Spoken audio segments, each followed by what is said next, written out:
따라서 8일이 되매 오늘은 8일째 일어났던 일에 관해서 말씀하고 있습니다.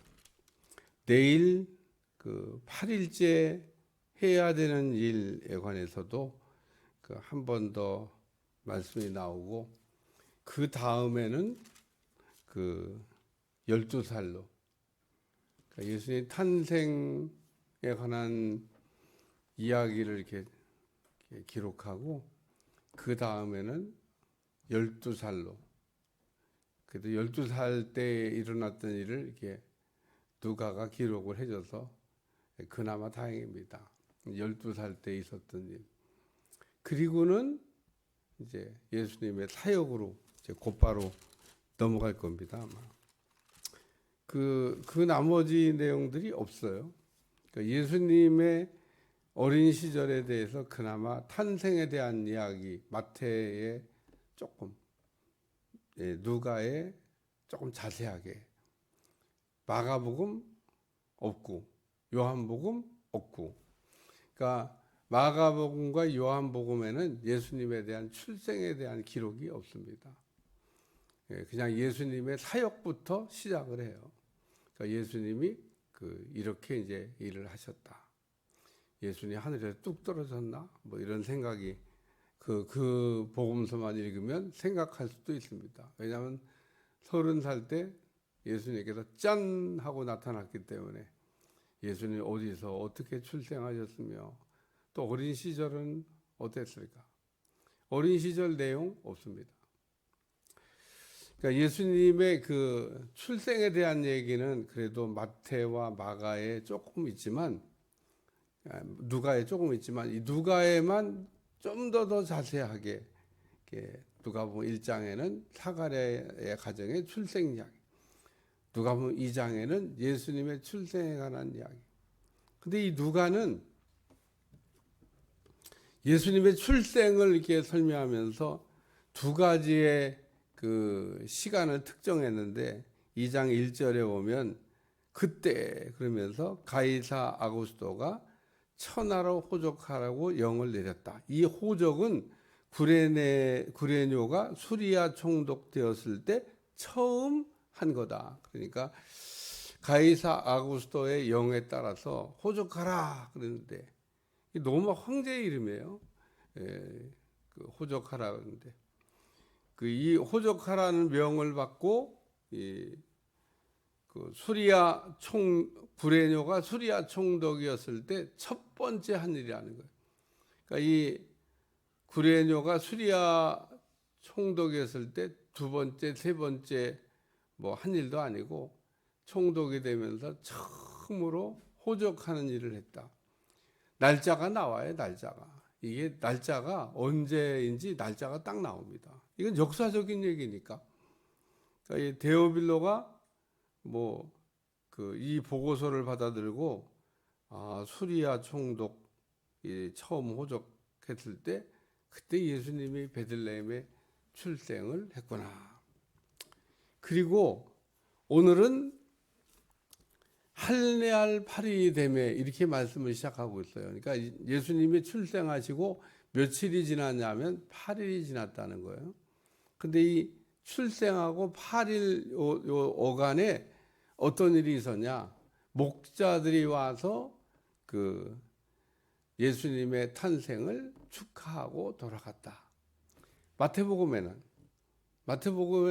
동방박사들이 와서 예수님께 경배하고 갔다. 이제 동방박사 얘기하면서 동방에서 왔다니까요.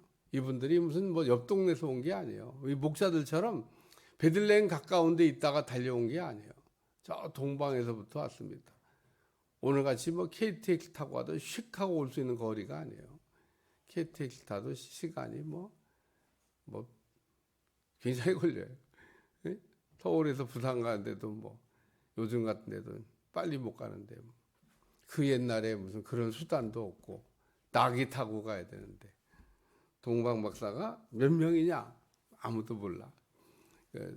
전에 오는 그림에 동방박사가 셋이 낙타 타고 가가지고 3명이라는데, 3명이라고 하는 거를 확증할 수 있는 자료가 성경에는 없어요.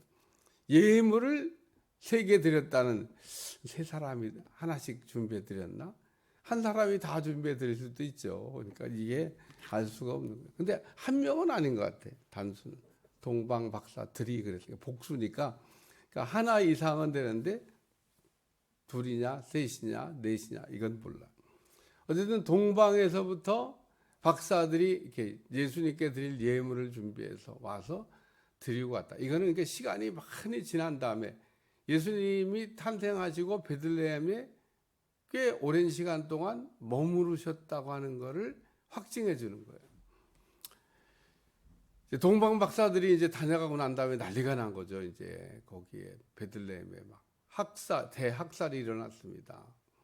예수님을 죽이려고 헤롯이 군사들을 보내갖고 그 동방 박사들이 나타난 때를 기점으로 해서 아래 위로 다 어린아이들을 죽여라. 그래서 아주 그 베들레헴에 큰 그 어려움이 있었습니다. 오늘은 8일 할례할 8일이 되매라는 말씀이에요. 그러니까 이 이스라엘 사람들은 8일이 되면 할례를 해야 돼요.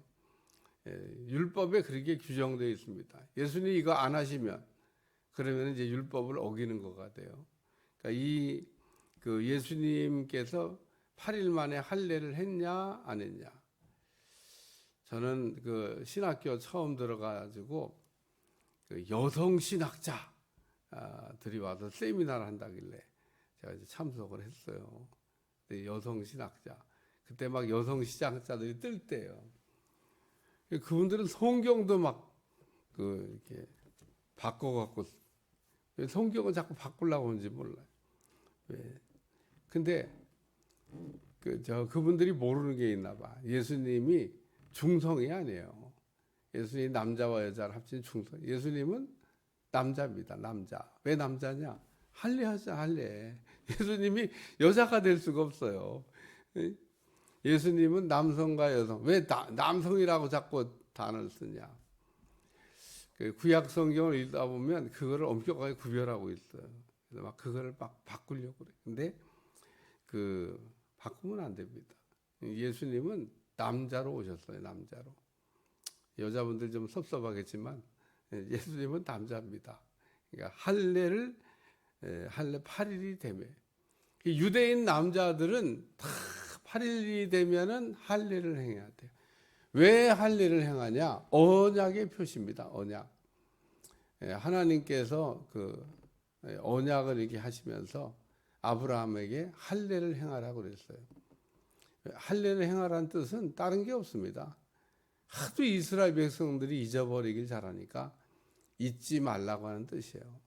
몸에다가 표식을 이렇게 새겨주면서 내가 너희와 한 언약을 잊어버리지 말라. 그래도 잊어버려요. 그래도 이스라엘 백성들이 그 하나님의 언약을 깜빡깜빡 잊어버립니다. 예레미야가 남유다 멸망할 때 선지자인데 남유다가 멸망할 때 이렇게 참 눈물로 기도하면서 나라가 망하지 않게 해서. 근데 예레미야가 막 나라가 망해가는 거를 결국은 봤어요. 근데 예레미야가 이제 그런 절망 가운데 하나님의 메시지를 하나 듣습니다. 소망의 메시지. 너희가 포로로 붙잡혀가지만 70년 만에 고토, 무슨 7년 뒤의 일도 아니고 70년 뒤에 잡혀간 사람들도 다 잊어버려. 그렇죠? 세월이 너무 많이 지나가는 거잖아요. 그러니까 70년 만에 고토로 돌아온다. 그리고 예언했습니다.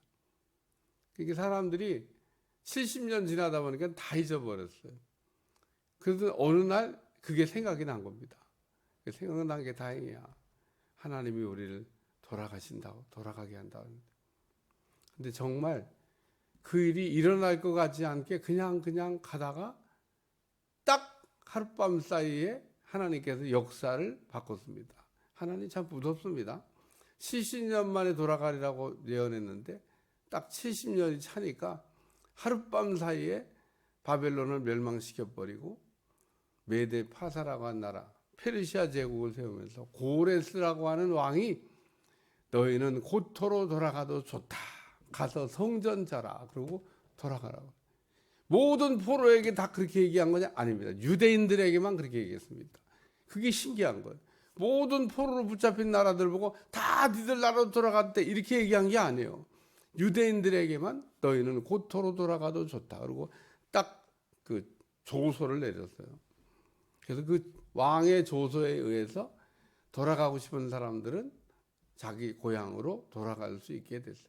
그래서 성경을 읽어보면 바벨론에서 포로로 1차 기한, 2차 기한, 3차 기한, 3차 기한 때 돌아왔던 사람이 느헤미야예요. 느헤미야는 제일 늦게 왔어요. 그 아닥사스다 왕 때 술 맡은 관원장이었는데 아직도 예루살렘 성이 마무리가 안 됐다는 얘기. 왜? 성은 예루살렘 성전은 어떻게 지었는데 성벽을 못 샀다는 얘기를 듣고 근심을 해요. 그러니까 왕이 너는 근심할 일이 하나도 없는데. 그래서 왕을 모시고 있는 사람이 뭔 근심을 해요. 모든 걸 다 할 수 있는데. 그러니까 제가 성전 마무리가 안 된 것 때문에 근심을 합니다. 돌아가도 좋다 그래서 기간을 정하고 와가지고 성전을 마무리하는 느헤미야. 이 8일 만에 할례할 8일이 되며 유대인 남자들은 전부 다 할례를 행해야 돼. 예수님은 남자셨다. 그리고 할례를 행하셨어요. 할례. 내일은 이제 할례 행한 얘기를 자세하게 다루고 있기 때문에 내일은 할례에 대한 얘기를 좀 더 하겠습니다만은 어쨌든 8일이 지났다는 얘기를 지금 하고 있는 겁니다. 8일이 할례할 날이 지금 왔다 그 얘기를 하는 거예요. 그러니까 예수님이 출생하시고 목자들이 와서 축하하고 지금 며칠 지났냐? 8일 지났다는 겁니다. 8일이 되면 그 이름을 예수라 하니. 그러니까 이제 8일째 드디어 이름을 이제 졌습니다. 이 아이의 이름을 예수라고 하자. 근데 요셉과 마리아가 지은 게 아니에요. 요셉과 마리아는 예수님의 이름을 짓지 않았습니다. 우리가 보통 자식을 낳으면 다 자기가 이름을 붙이는데 요셉과 마리아가 예수님 다음에도 아들들을 낳아요. 그래서 너는 야고보라고 해라. 그리고 야고보라는 아들도 낳고 너는 유다라고 해라. 유다라는 아들도 낳고 이래서 아들들을 넷이나 더 낳습니다. 누가 졌냐? 자기들이 졌어요. 자기들이. 근데 예수님은 자기들이 안 졌어요. 이거는 천사가 수태를 할 거라고 한 고지하러 왔을 때 아들을 낳으리니 그 이름을 예수라 하라. 예수라고 하는 이름의 뜻이 뭐냐면 자기 백성을 저희 죄에서 구원할 자다. 그래서 죄의 문제를 해결하기 위해서 오신 그리스도가 되신다는 뜻이 바로 예수입니다. 그리고 이 예수라고 하는 이름은 우리가 이제 요한복음에 보면 이 예수라고 하는 이름이 곧 하나님의 이름이라고 하는 것을 우리에게 가르쳐 주고 있습니다. 그러니까 왜 예수라고 하는 이름으로 왔냐? 그게 하나님의 이름이에요. 그 이전까지는 아무도 하나님의 이름이 예수인 줄 몰랐어요. 구약 시대 때 사람들은 하나님의 이름을 부르지 않았어요. 왜냐하면 하나님의 이름을 부른다고 하는 것은 두렵고 떨리는 일이죠. 그러니까 하나님의 이름을 어떻게 불러요? 그러니까 하나님의 이름을 못 불렀습니다. 그래서 하나님의 이름을 부르지 못한 대신에 대신 신명을 사용했습니다. 신명. 그게 뭐냐면 여호와, 야훼, 아도나이 이런 표현은 하나님의 본 이름이 아니에요. 하나님의 본 이름이 아닌 그냥 신명을 부른 겁니다. 신명. 저를 여러분이 부를 때 이름을 부를 수도 있지만 이름을 부르기가 좀 목사님 이렇게 부르지. 목사님이 저가 목사님이에요. 근데 어쨌든 제 이름을 이렇게 안 부르고 친구들은 모르겠어요. 제 이름을 부르지. 근데 이름을 잘 안 부르고 그냥 목사님 그러고 부르죠. 그거하고 똑같은 겁니다. 구약의 신명은 이름을 쓴 게 아니라 이름을 대신할 신명을 쓴 겁니다. 신명. 그걸 신명이라고 해요. 여호와, 야훼, 아도나이. 그래서 하나님의 이름을 이렇게 사용하지 않았는데 하나님의 이름을 이렇게 알려주시고 하나님의 이름을 우리에게 사용할 수 있도록 하셨다는 겁니다. 우리가 기도할 때도 예수님의 이름으로 기도해요. 하나님의 이름으로 기도하는 겁니다. 우리가 그 어떤 중요한 문서에는 인감 도장을 찍어야 돼요. 인감 도장 안 찍은 건. 미국 사람들은 이렇게 수표를 개인적으로 발행할 수 있는데 수표를 이렇게 띄워줄 수 있지만 거기다가 사인을 해야 돼요. 사인을 하지 않은 수표는 그 소용없어요. 그거는 뭐 그냥 뭐 1억짜리 끊어주고 100억짜리 끊어줘도 소용없어요. 그거는 쓸 수가 없어요. 근데 딱 이렇게 수표를 끊고 이렇게 착 거기다 사인을 하면 그게 돈이 돼요. 미국 사람들은 그래서 돈을 안 갖고 다닙니다. 그 종이 그 종이를 갖고 다녀. 그래갖고 그 종이에다가 자기가 돈을 써. 100만 원 이렇게 쓰고 사인 쫙 해서 그 종이를 착 내잖아요. 그러면 그게 돈이에요, 돈. 미국 사람들은 그래서 현금은 안 갖고 다니고 그 수표 같이 생긴 책을 이렇게 들고 다닙니다. 그래서 오늘 우리가 하나님의 이름을 알고 하나님의 이름을 사용하는 것은 굉장히 중요한 의미가 있습니다. 예수라고 하는 이름은 하나님의 이름이고 그 이름을 우리가 알고 그 이름을 우리가 쓸 때 그 이름에 그 갖고 있는 능력이 나타난다는 거예요. 그래서 그 이름을 예수라. 세 번째 말씀은 곧 잉태하기 전에 천사가 일컬은 바로라. 천사가 그렇게 하라고 그랬는데 그대로 했다. 그 얘기인 겁니다. 그냥 말 읽으면 뭐 별거 아닌 것 같지만 천사가 말한 대로 순종했다. 그 얘기인 겁니다. 오늘 뭐 제일 말 안 듣는 게 1번은 마귀고 2번은 인간입니다. 마귀와 인간은 하나님 말을 잘 안 들어요. 이스라엘 백성들 보세요. 말을 얼마나 안 듣나. 정말 정말 안 들어요, 말. 그러니까 우리가 구약 성경 읽으면서 이스라엘 백성들의 역사를 읽으면서 참 말도 어지간히 안 듣는다. 하나님이 우상 숭배하지 말라고 그러잖아요. 그래도 왜 툭하면 금송아지를 만들어? 그게 만들면 안 되는 거예요. 시내산에서 한번 만들고 여로보암 왕이 만들고 여로보암 왕이 만든 거는 북이스라엘이 시작할 때 만들었는데 망할 때까지 안 버렸어요. 여기 아주 이게 중요한 의미가 있습니다. 북이스라엘이 세워지면서 여로보암이 금송아지를 만들었는데 북이스라엘이 멸망할 때까지 금송아지를 안 버렸어요. 참 말 안 들어요. 말 안 들어. 율법이 없어서? 율법이 있어요. 율법. 모세가 준 율법을 몰라서? 율법 알고 있어요. 왜? 제사장들이 있잖아요. 제사장들이 뭐 하는 사람들이에요? 율법 가르치는 사람들이, 말씀 가르치는 사람들이에요. 제사장이 없어서 금송아지를 만들고 금송아지 우상을 섬긴 게 아닙니다. 가르치는 사람들이 있어요. 그렇게 하면 안 된다고 하는 얘기 선지자를 보내가지고 경고도 계속합니다. 그거 하면 안 된다고. 경고하러 간 사람을 막 죽이려고 그래요. 저놈을 잡아라! 근데 손이 굳어버렸어. 그래갖고 또 살려달라고 그래. 또 손을 풀어주면 정신 차려야 되잖아요. 정신 안 차려. 그러니까 오늘 여기 곧 잉태하기 전에 천사가 일컬은 바라. 그러니까 아이를 낳으면 그 이름을 예수라 하라. 그러고 했는데 말 안 들으면 그럼 뭐 자기 마음대로 뭐 베드로라고 짓든 야고보라고 짓든 뭐 이렇게 적겠죠. 근데 그 천사가 예수라고 그 이름을 이렇게 지으라고 한 대로 잘 순종해서 졌다. 오늘 우리는 늘 하나님의 말씀을 들을 때마다 제가 하나님의 말씀을 잘 들으면은 그 순종 잘하는 사람 되게 해주세요. 이것도 기도하셔야 돼요. 그래야 겨우 순종이 되지. 우리가 기도 안 하고 순종하는 게 쉽게 되냐? 쉽게 안 됩니다.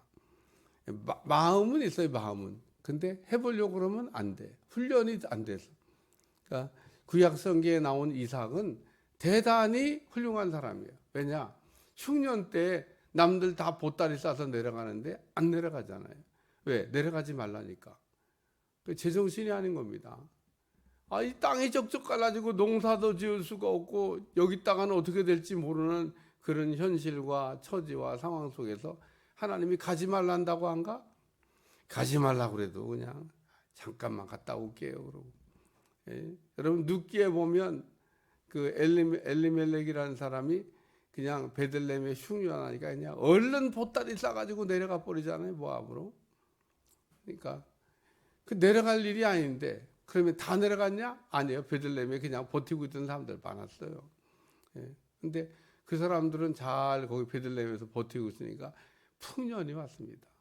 드디어 하나님이 잘 되게 하시는 좋은 날을 봤다.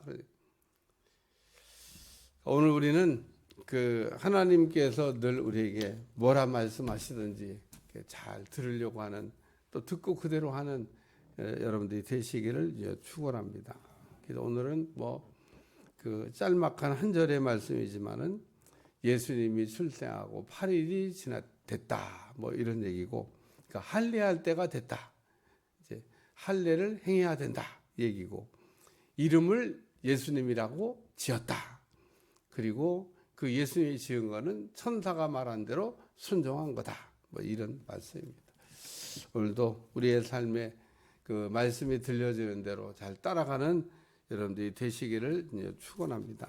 기도하겠습니다. 하나님, 오늘도 귀한 말씀으로 또 하루를 출발하게 하신 것을 감사하며 복된 하루가 되게 하시고 은혜롭고 승리하는 날이 되게 하여 주옵소서. 예수님의 이름으로 간절히 기도하옵나이다. 아멘.